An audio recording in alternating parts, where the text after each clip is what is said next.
You know that feeling when your phone buzzes with a video you know you shouldn't watch? Your thumb hovers over it. The preview shows a train car, a young woman, and a warning, graphic content. And here's the uncomfortable truth I need to share with you. You watched it anyway. I'm talking about Iryna Zarutska, 23 years old, Ukrainian refugee, escaped a war zone only to be stabbed to death by a stranger on a Charlotte light rail train.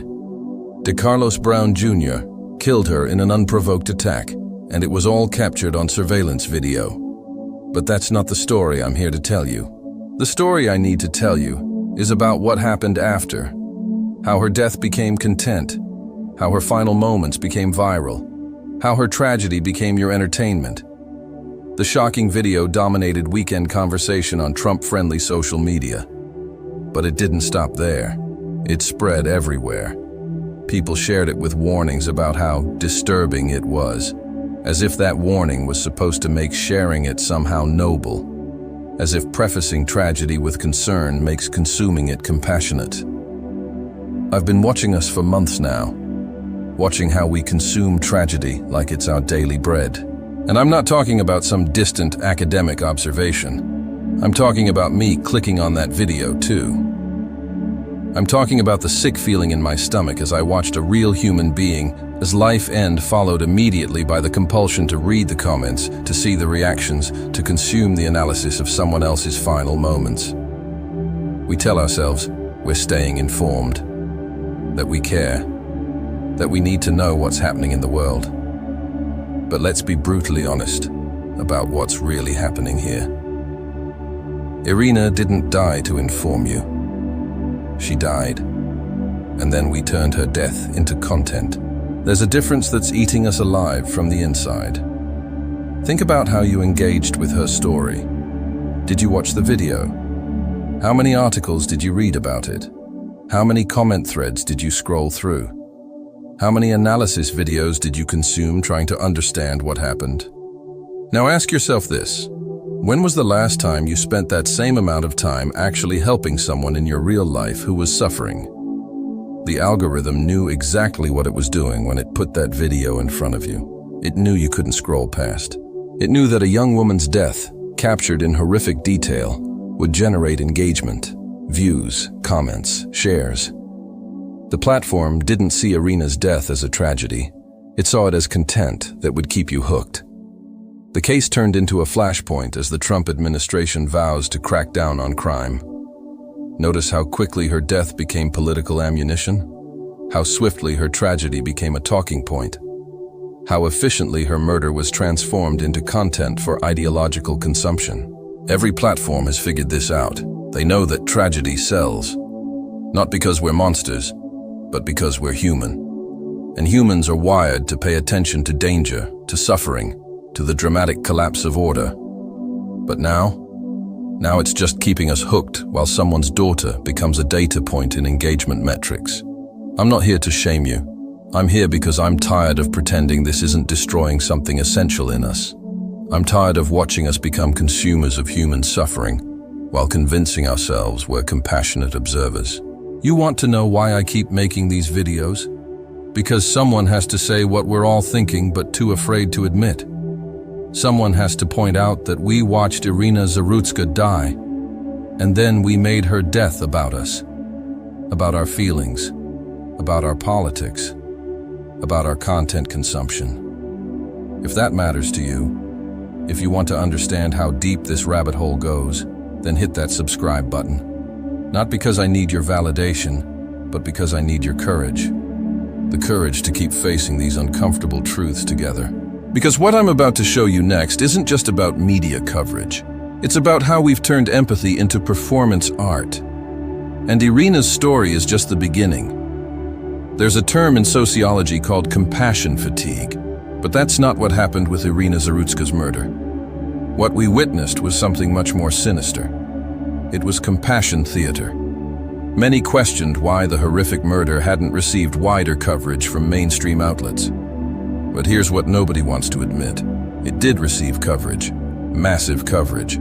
Just not the kind we pretend to want. We shared the video with trigger warnings. We posted about how heartbroken we were. We wrote long threads about public safety and failed justice systems.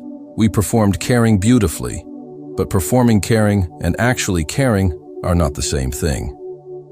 Conservative commentators accused mainstream media of not covering the Charlotte killing with the same intensity as the Jordan Neely case. They turned Iryna's death into a referendum on media bias. Liberals responded by analyzing the racial dynamics. Everyone had an opinion.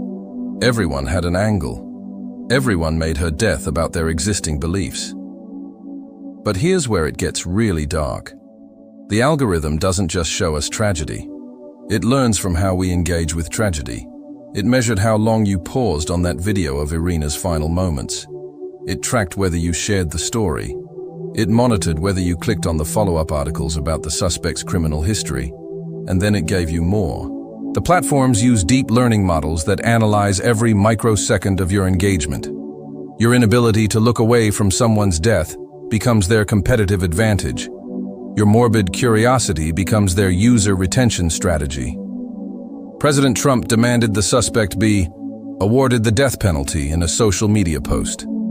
Even our political leaders turned Iryna's death into content, into social media posts designed for maximum engagement.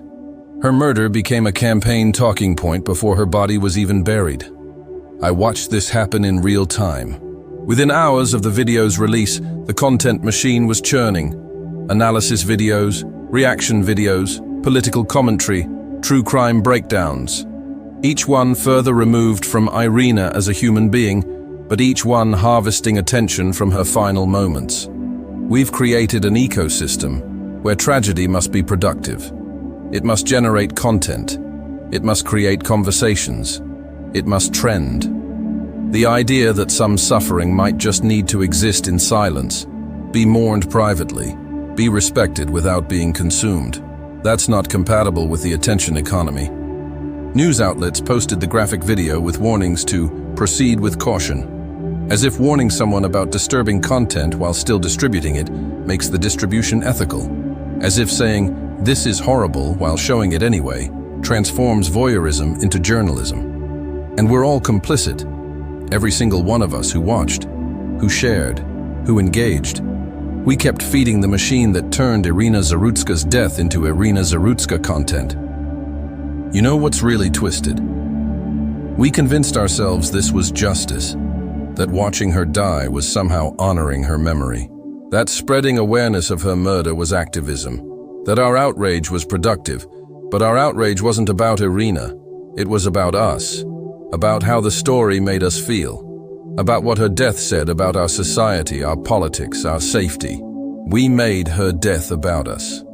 Think about it. When was the last time your consumption of tragic content actually led to meaningful change? When did watching that surveillance footage translate into you actually making someone safer? When did sharing that article about violence against refugees result in you actually helping refugees? I know this is uncomfortable. I know you might want to click away right now and pretend you never engaged with that content. But if you're still here, if you're still listening, I want to thank you. Because staying with difficult truths is rare these days.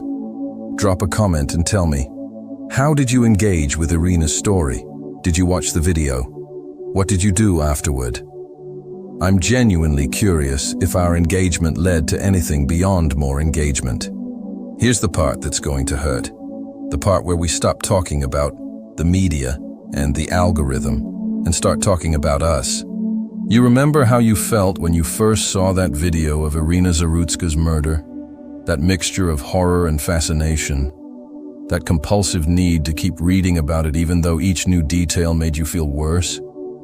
That wasn't compassion. That was addiction. We've become addicted to crisis, addicted to the adrenaline hit of witnessing violence, addicted to the feeling of being informed, relevant, part of the conversation.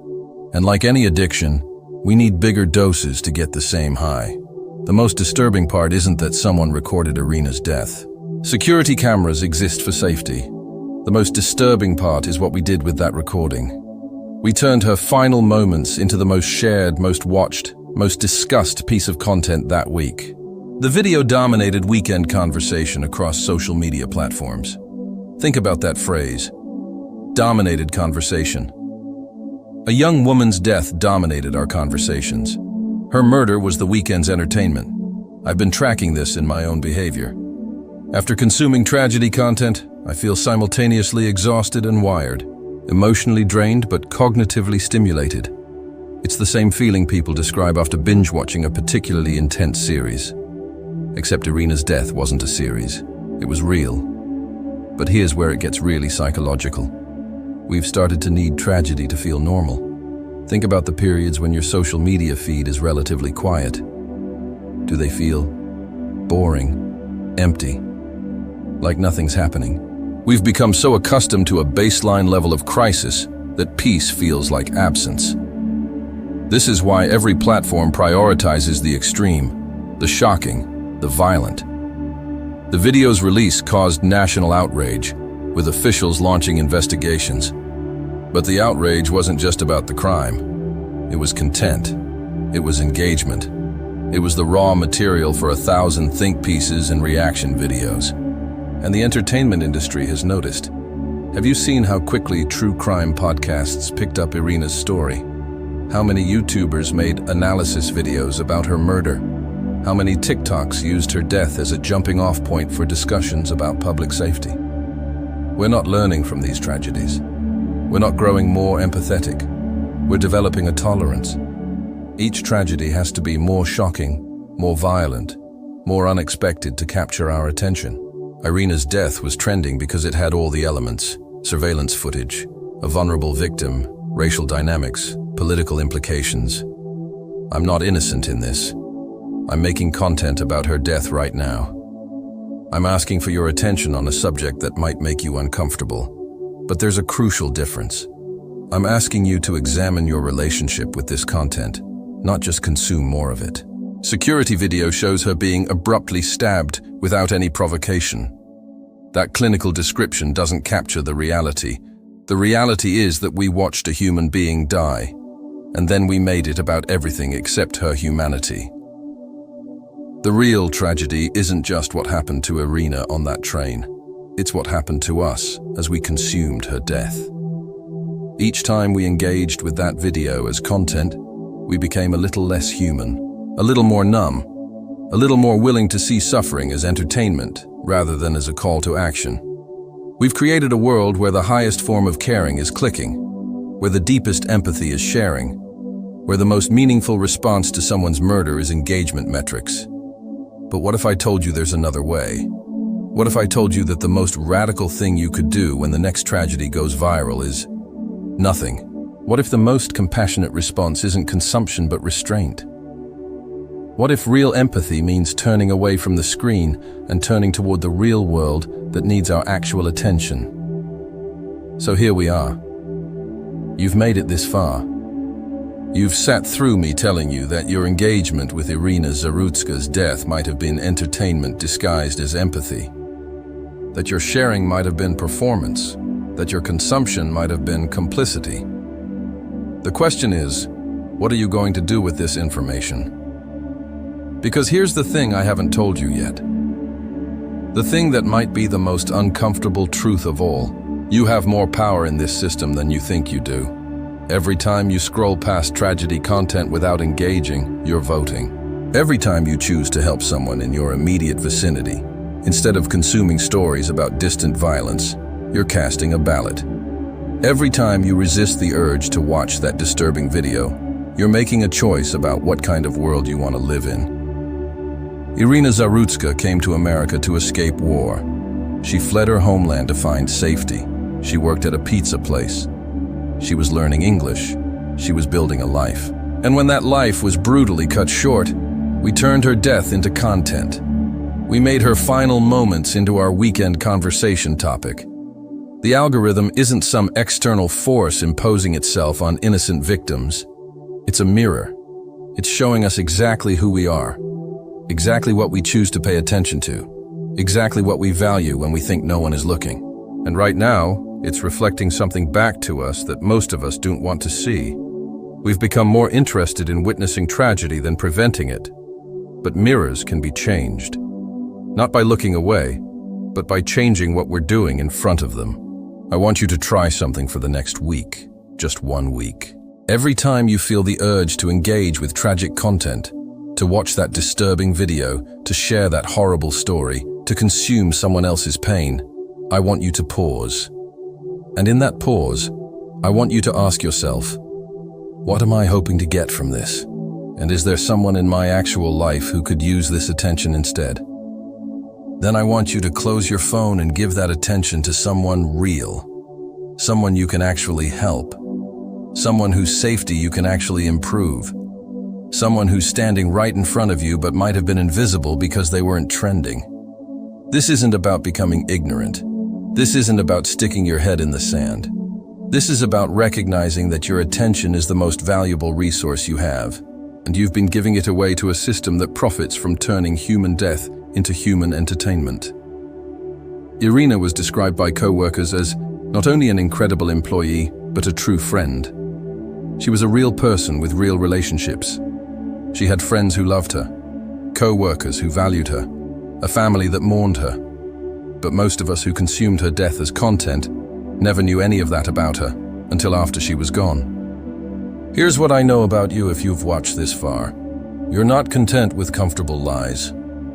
You're willing to examine difficult truths about yourself and the world you live in. You're capable of change. The tragedy isn't just that Iryna died. The tragedy is that we turned her death into a trending topic. The tragedy is that we learned her name only after she was murdered, and then forgot it as soon as the next crisis appeared on our feeds. But you can choose differently, right now, today. So here's my final question for you.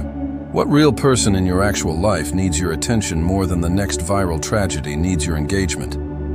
Drop that in the comments. Be specific, be honest. And if this changed something in how you see yourself and your relationship with tragic content, hit that like button and subscribe. The question isn't whether you'll see the next disturbing video.